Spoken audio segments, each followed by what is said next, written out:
Okay. Wow. What about you, Leslie? Share your story. Well, our stories are very similar. Well, I'm still in the military, so I was actually in Afghanistan in November, and I was just lying in bed like I normally do, and hating to get up because I was working like 7 days a week. And I placed my hand on my chest, just thinking nothing of it, and I felt a little lump. I brushed it off, and I got up and continued with my day.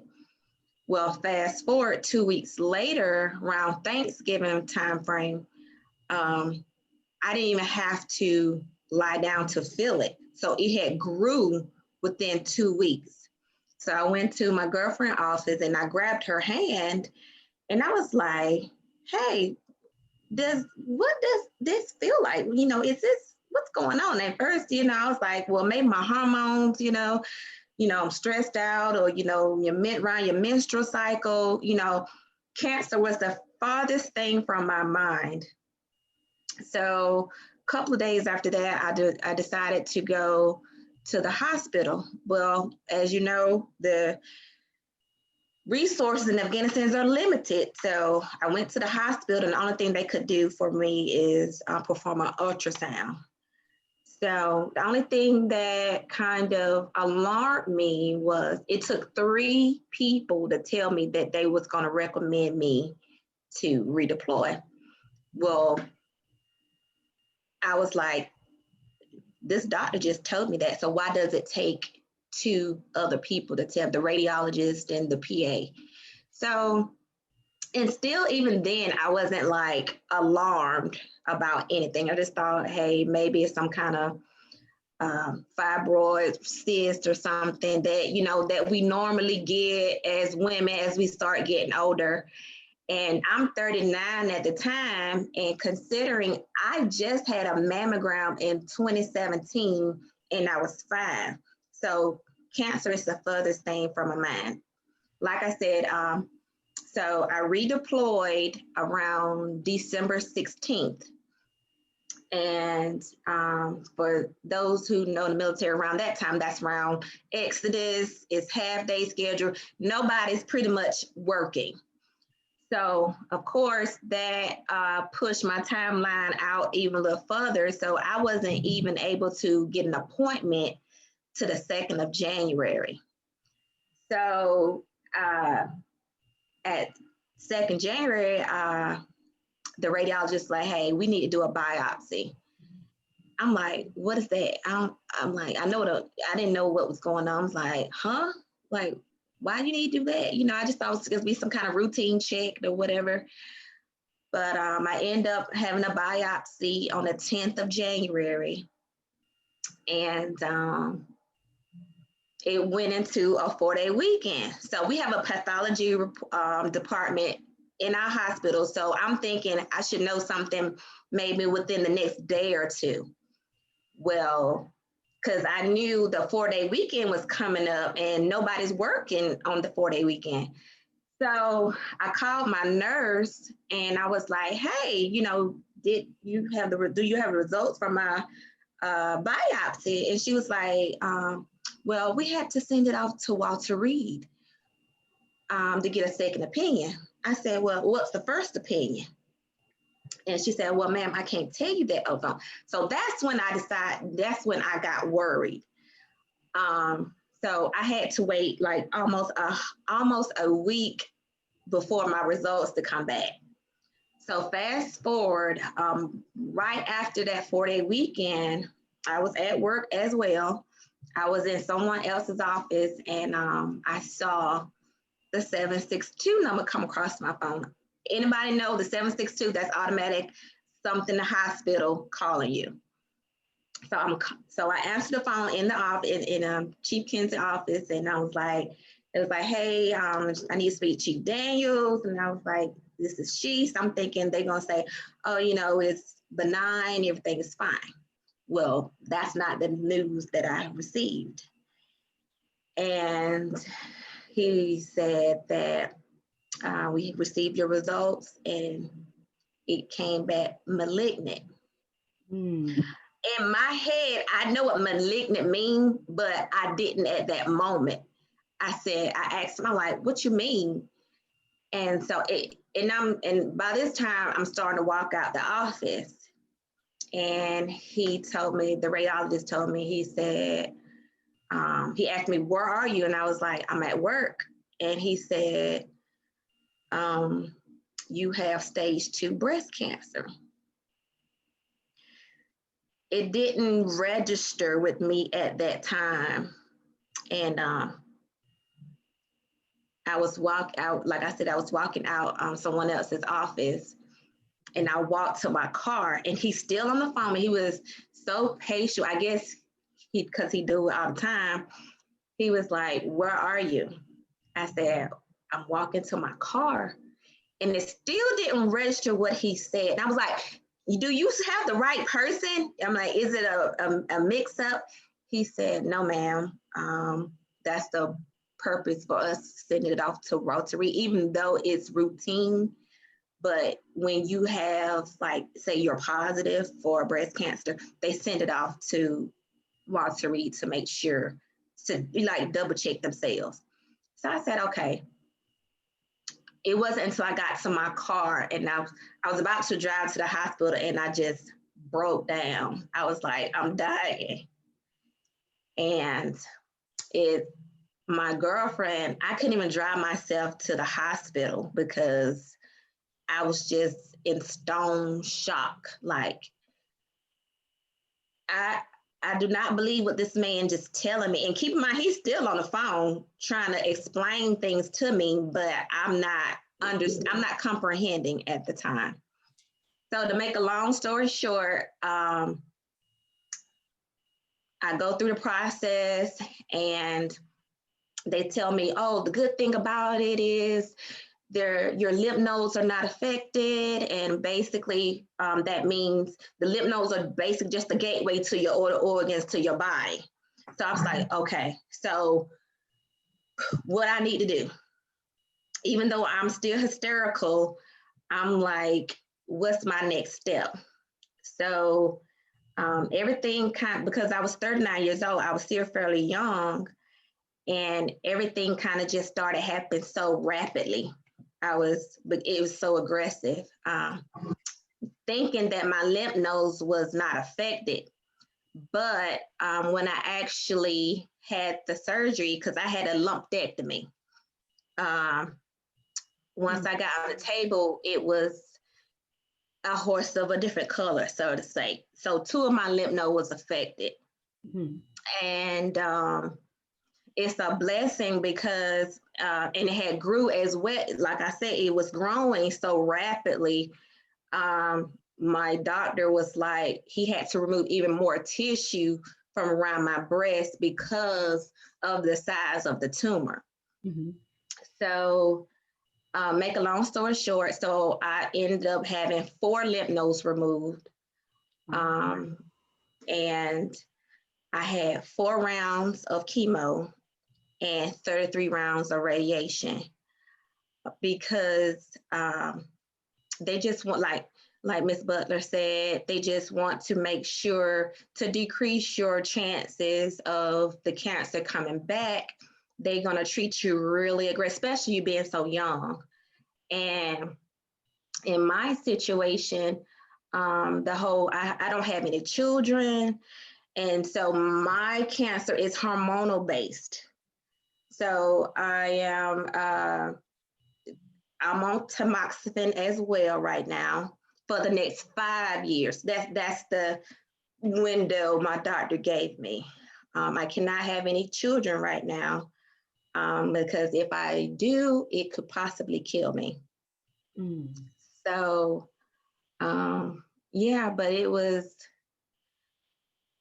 it's a lot.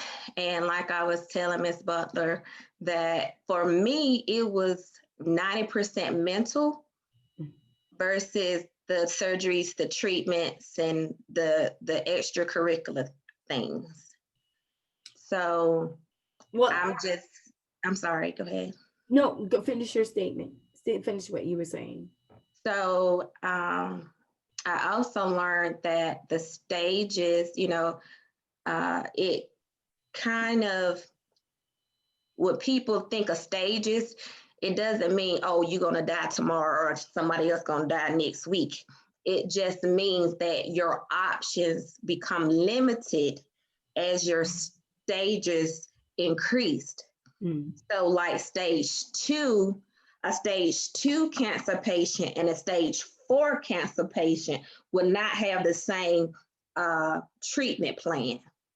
So because where, the size of the tumor is a lot of other entities that you have to take in place. So just like Ms. Butler said, everybody, just because you're diagnosed with breast cancer, our treatment plans are not the same. My lymph nodes affected, hers may not was, affected. So it's just, I would say the takeaway is don't brush it off like I did, because if I would have waited till February when I redeployed back to the States, my options may not have been the same when I redeployed in January. So I'm just so thankful and blessed that I didn't, because we might be having a different conversation. And I want to thank you, Leslie, because I was going to ask you, if you had to give one takeaway, what would you share? So I'm going to ask Melanie, what would be your takeaway if you had to share one thing with women who either have cancer or those who don't? What would be your takeaway for us? The one takeaway is, number one, don't brush it off, because like you were saying, I did the same thing. I brushed it off. I didn't think anything of it. If I had not had to have had a mammogram that year, I would have waited a whole nother year. And mine, because of the size of it, and mine was hormonal as well. And I want to say it was positive in 4 lymph nodes, but what my oncologist, the surgeon, did, removed all of my lymph nodes. So I thank God for that, because she said, we don't want to take any chances.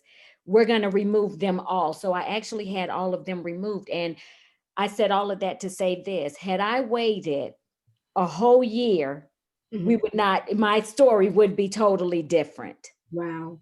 Okay. Definitely. So that would be one takeaway. And another one is, if there is a lump or something different about your breast, go and get it checked out. Because what happens is fear grips people hard. And what they will do is they will try to wish it away, and it's not going to go away. So the best thing to do is go to the doctor, because early diagnosis is better than a late diagnosis. So those are the 2 takeaways that I have. Awesome. Well, I want to thank you, ladies. I know that sometimes it may be a little difficult to talk about, but I really appreciate you coming on to our show and sharing your story. I know that God is a healer, and I know that you two are a miracle in itself. So I want to thank you again. Anything else? Do you have anything, Daphne, Alicia, before they leave off of the segment? Just to say thank you very much, ladies, for joining us. It's a pleasure to meet you, and I would just like to say, to God be the glory and blessings be upon you. That you will continue to heal. As you did state, and I heard you clearly, that mental has a lot to do with it, as well as the physical. And because of the work that I do and the things that I've been involved in outside of work, just charities and different things, I do know that breast cancer also happens in men. And the worst thing about our Black men is they won't go to the doctor if they split a fingernail or if they break their arm. And we need to encourage them, to move forward, because this could also be their story. Yes, I Absolutely. just want to thank both of you ladies as well. Leslie, last minute, Pastor, last minute, we appreciate you coming on and sharing your story. No problem. sometimes it's funny. It's like when you have something passionate to talk about, you can go on and on. And I saw you ladies communicating very well, almost like a fraternity, sorority type of thing. And it's just a loving and blessing just for you to share your testimony, because sometimes some people don't share, and then you can't help somebody if you don't share. That's So right. said that there is like, I did a little statistics, 2,620 cases of men in 2020 alone. Wow. And women, 276,480 cases. And so if we can just realize that 1 out of 6 between the ages of 40 and 49, which is 40% of women, will be diagnosed most likely, we need to just be more aware. And like you said, don't ignore it. Because I know some things, just about the little things about in life with us now, I'm sure we ignore a whole lot of stuff. Oh, yeah. And so, absolutely. So I just applaud y'all. I appreciate you all. Love you tremendously for your bold spirit and your wonderful, happy spirit in the mix of whatever you have gone through, so you can be a testimony to someone else. And I thank you. Thank you for having us. you. And something else I Thank want to you. add real quick too with the statistics is that you have more white women who are diagnosed than Black women, but we have more Black women who die of breast cancer than we do the white women. So, and the reason why is because of the resources to be able to go and get a mammogram. But there are resources out there to where if someone does not have insurance, that they are offering free exams. That's good to know. That is very good to know. Absolutely. I appreciate that information, because we assume that everybody does, but you know, to know that there are resources out there. Thank you so much for that, you know. But again, I thank you ladies. Love you so much. And thank you for having us. Thank you. Nice to have you. See you again. Thank you. Bye-bye. Okay, Bye. bye. Well, it looks like we had our guests and we had some serious talk. yes, Some really serious talk. But I'm a firm believer that we do not go through anything for ourselves. The things that we go through is always to help someone else. That we cannot grow if we don't water, and we have to water others with the information that we have. So this part, we're gonna give y'all a few more minutes, you know, and find out, maybe you all let us know some of the things that you have survived. There are other things that we have survived. Some people have come through some really rough patches. Some people have had to do a few things that they never thought they would have to do. But if you are a survivor of any kind, I'm a survivor of divorce. I'm a survivor of these children. I'm a survivor of parenthood. Okay.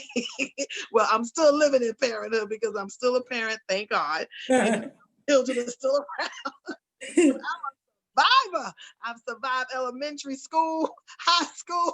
I've survived football with the boys and cheerleading with the girls. So, you know, there's quite a few things that you may have survived. Hit us up. Let us know if you have anything you want to say or questions for us on some of the things that we may have survived. Well, I think one of my biggest survivors has been divorce and probably raising my children by myself. That was a big one for me. Just being able to, I think that there was a time where I didn't think I was going to make it. I really didn't. I didn't think that there was that light at the end of the tunnel. I was like, oh my God, you know, I'm going through a divorce. I got to raise these 4 kids by myself. How is this going to work? How am I going to get them out of school? How am I going to financially pull all of the pieces together? But to God be the glory. But, you know, one thing that I realize is, you know, when you reach out and you help others, God allows others to help you. And I remember just this one time where, you know, I moved back to Texas. I had moved to Jersey and I moved back to Texas and I had nowhere to live. And I was like, I don't know where I'm going to work. I don't know what I'm going to do. But it was a lady that I had helped that had gone through a divorce and she had her children. And when I moved back to Texas, she was like, you can come and you can stay at my house. And I was like, okay. I said, but I don't have a job. I don't have any money. I don't know how I'm going to pay you. I don't know how this is going to work. I got to get my kids. They're in Jersey. And I remember this lady telling me, she said, Yvonne, she said, don't worry about it. Now, when somebody tell you don't worry about it, you looking at them, you're like, what you mean don't worry about it? But she said, don't worry about it. She said, you can stay here as long as you want and don't worry about paying me anything. And I tell you, that was like the most amazing thing that had ever happened to me. But I asked her why. I said, why? Why are you doing this for me? I said, because nobody lets you stay at their place and That's the way we were stay raised. You there for can't stay free. nowhere for free, Right. right? But this was the thing that she said. She said, God told me that you are his daughter.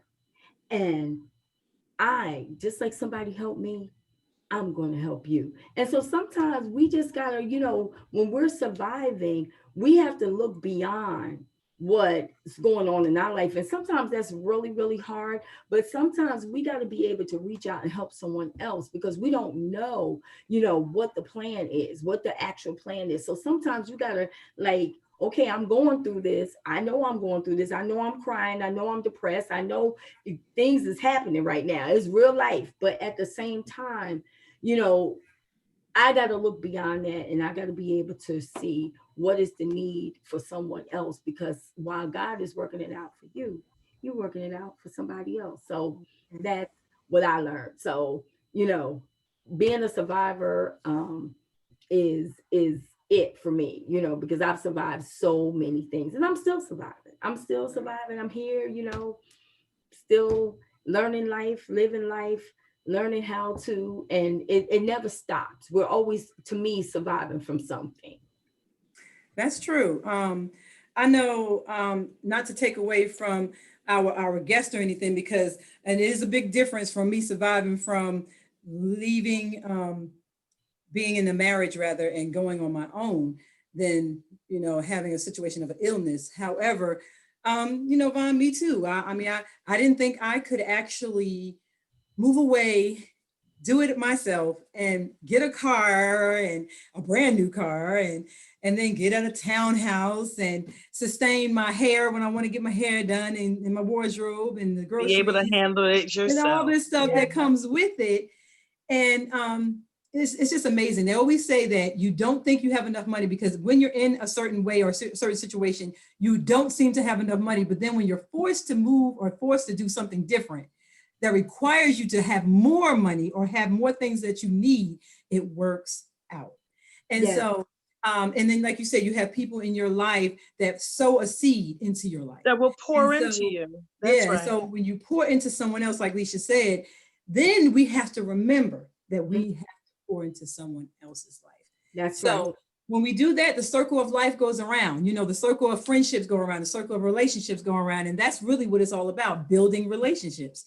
Exactly. And if we learn that that's how we're able to survive, even in a situation of breast cancer or a situation of any kind of cancer or any kind of diseases, because we have a lot of people.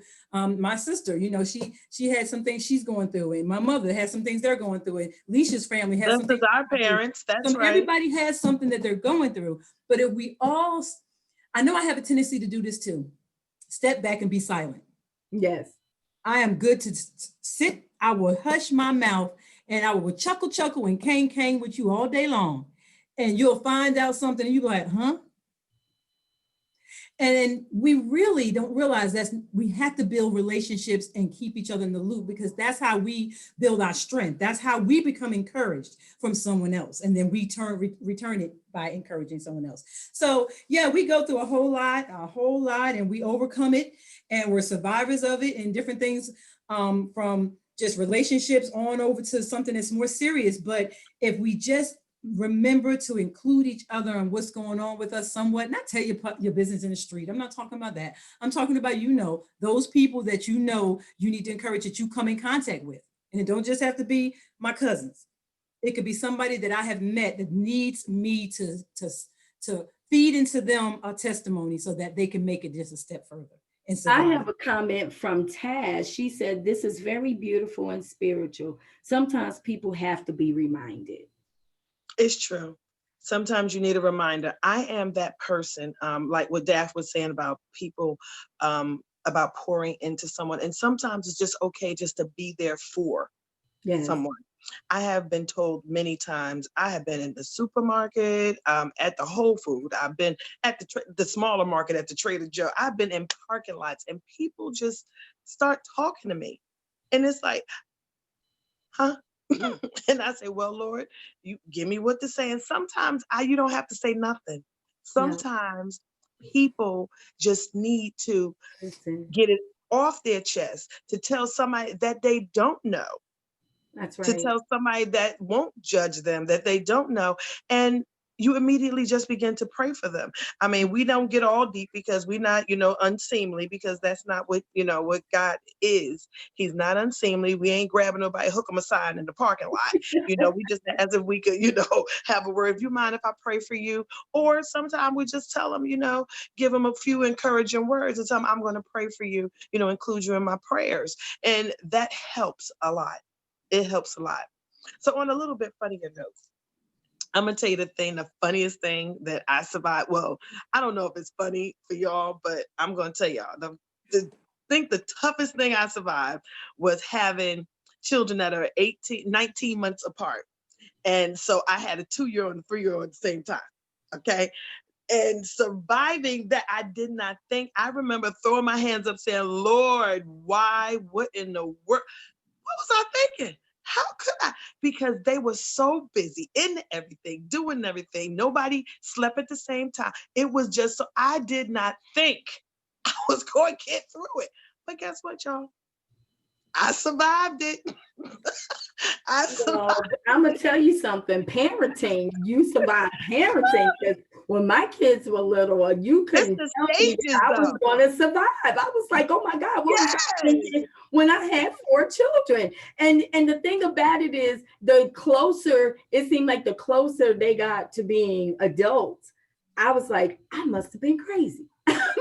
It's different stages. Yes. And I don't know about y'all, but you remember the times where you would just want peace and quiet, and they'd be like, Mom, and you could not get any peace and quiet. Mom, and I would be like, oh my God. Can't go to the bathroom. I remember friends that would tell me who had adult children. They'd be like, I'm like, when does this? Exactly. They would encourage you. It won't be like this always. Just it's going to get better. And now I look at my children who have children, and they're like, how did you do it? How did you do it? I said, you know what? It's a light at the end of the tunnel, but I made it. I made it. What? I made it. Well, I think another thing I think about when I took the leap of faith, and this goes back to Alicia, what you say about different ones just encouraging other people. They will encourage me to go back to school, and I was just like, I ain't gonna do it. I love school. Surviving school as an adult. I was like, I love school when I was going to school, but you talking about me going back to school and my what? 45? And what? Exactly. You lost your cotton picking blankety blank mind. But, that was the hardest thing for me too, because I was afraid of computers. I was afraid of technology. I didn't know how. I felt really dumb, stressed, overwhelmed. I was overwhelmed, but I didn't feel smart, because just the small things that you had to maneuver online, and I was like, I don't know how to do this. How am I going to go through school? But you know what? I think the thing is, again, is having that support system. It's having the support system. That's very much of a key in any kind of survival. Yes. It's very important. And I can tell the ladies we had on, they had a support system. I can tell they did. And it's good to have support systems in everything that you do. Everything that you do, to have some backing. So you got to have those friends and those cousins for life and all. Do y'all have any comments? Did y'all get any comments or anything? Hello. But we do have some. We're beautiful. We're beautiful. Oh, nice. Everybody was beautiful. Thank you. Well, it was so great this evening. We really, it was a very fulfilling talk this evening. My spirit I really hope that somebody, was able to take something away. If nothing else, be encouraging. you know, and can be supportive. You know, you never know what anybody's going through. So let's just take the leap and just be kind. Right. And know Just be that kind. you can survive. And Yes, that you will absolutely. survive. What does that say? You are Can a survive. You are survivor. a survivor. Absolutely. Yes. Yes. Well, Right. ladies, this is the Well, end. everybody, it is the Cousins for Life. The Cousins for Life. Wait. So listen, don't forget, look us up on our own page. We are the Cousins for Life. The Cousins4Life. Yes, look for great things. We'll send some information. How do you do the V now? Capital, look, the Cousins for. I know. Oh yeah, don't forget, we're gonna be on K-Dub radio station. It's an online radio station. We'll put the information inside of our page. Please support us. We appreciate you. We love you. Listen in. Yes. All right, cuz. So share if you don't mind. Great Share. weekend, everybody. Don't forget, we are the Cousins for Life. Love you, Go ahead, ladies. share, everybody. Love you guys. Thanks for joining us. Good night. All right. We are off streaming. I figured out how not to let y'all go now. Alicia still left. No, I see you moving. There you go. There you go. You wasn't moving at first. I finally figured it out. Ready to go. I finally figured it out how to keep y'all on. But we're still recording. You know, we're still recording. We shouldn't be. I stopped the streaming. Recording. No, it just ended. I stopped streaming. Mine still says recording. Yeah, I had pushed. Well, the recording is on Zoom. Yeah. Yeah. So I had to stop the Zoom one. Okay.